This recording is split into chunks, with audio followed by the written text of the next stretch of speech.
think of the Olympics that just completed, the characteristics for those athletes were that they were agile.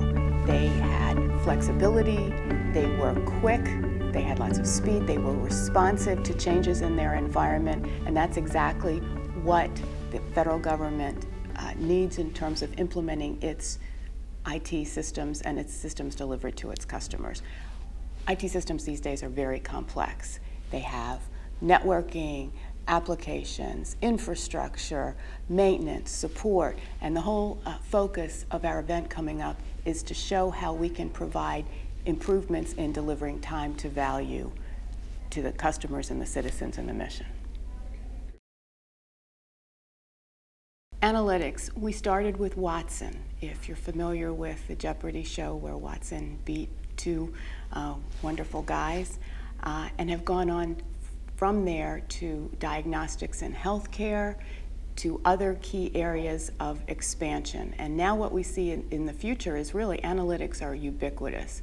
I go into the garage at the airport and I immediately know when I turn in how many empty spots there are.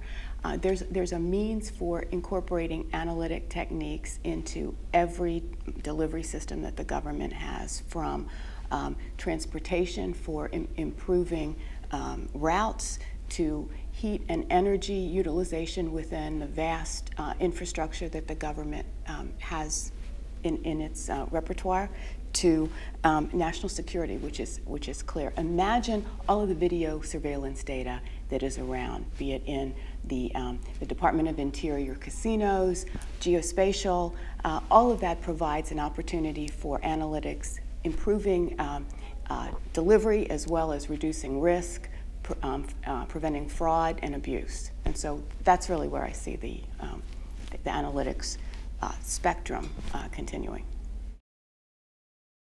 Security is a topic that's on everyone's mind, from the security of information as a data point within a database and an infrastructure, all the way to as it's delivered to consumers at the edge.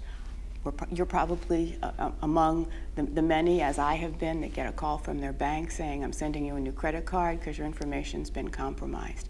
IBM has many products and offerings for exploring how we can reduce that exposure, and it's always a constant, it never ends. It's a constant quest. Analytics is a key way to reduce and improve that security from the standpoint of, as I mentioned, fraud and abuse, to be able to linking this together, because it all really does come together into one whole.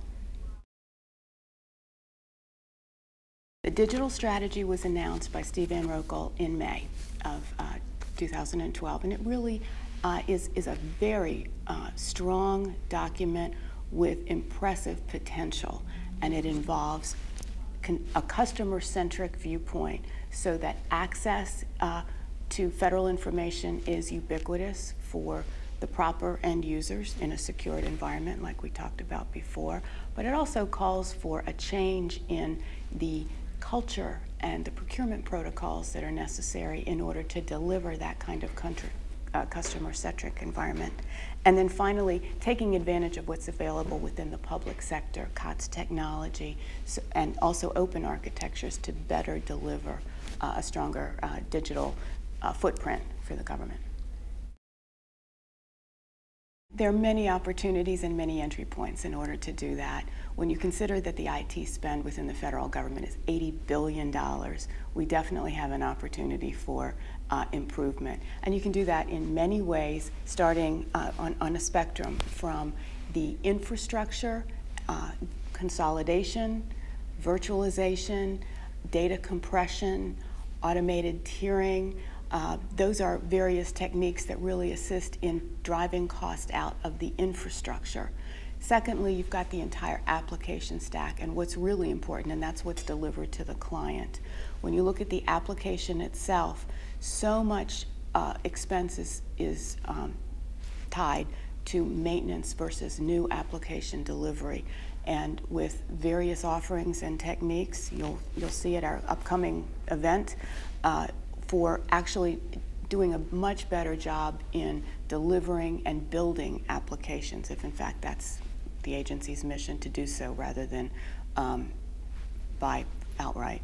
And then the final part of an application is what it does, whether that's energy management, whether that's asset management, and if you could count all of the buildings and that are deployed through the federal government in an analytic way, monitor their energy use, figure out which ones are inefficient, how to improve that. That's really where the benefit and the power of IT cost takeout is.